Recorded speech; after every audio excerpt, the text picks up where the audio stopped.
ଶିକ୍ଷାବର୍ଷ 2023-24 ମୁଖ୍ୟମନ୍ତ୍ରୀ ଶିକ୍ଷା ପୁରସ୍କାର ଭାବେ ପୁରସ୍କୃତ ଖଲିକୋଟ ବ୍ଲକର ସରକାରୀ ଉନ୍ନୀତ ଉଚ୍ଚ ବିଦ୍ୟାଳୟ କଞ୍ଚଣାରେ କାର୍ଯ୍ୟରତ ବିଜ୍ଞାନ ଶିକ୍ଷକ ଶ୍ରୀଯୁକ୍ତ ମନୋଜ କୁମାର ସ୍ୱାଇଁ ଭାବେ ପୁରସ୍କୃତ ହୋଇଛନ୍ତି।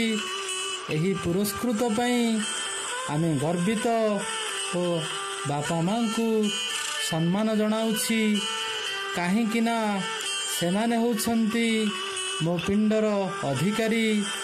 ତାଙ୍କର ଆଶୀର୍ବାଦ ଆମ ଉପରେ ସର୍ବଦା ଏପରି ରହିଥାଉ।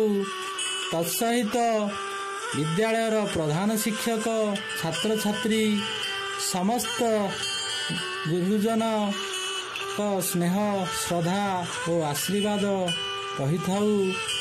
ଶେଷରେ ସମସ୍ତ ଛୋଟ ବଡ଼ ଭାଇ ଭଉଣୀ ମୋର ପିଲାମାନଙ୍କୁ ଅନୁରୋଧ କରୁଛି, ଆପଣମାନେ ଯେତେ ବଡ଼ ଅଫିସର ହୁଅନ୍ତୁ ନା କାହିଁକି, ଯେତେ ବଡ଼ ପଦବୀରେ ରୁହନ୍ତୁ ନା କାହିଁକି, ପ୍ରଥମେ ବାପା ମାଙ୍କୁ ସ୍ନେହ, ଶ୍ରଦ୍ଧା, ଭଲ ପାଇବା ସହ ତାଙ୍କର ସେବା କରନ୍ତୁ, ତାଙ୍କୁ ସମ୍ମାନ କରନ୍ତୁ।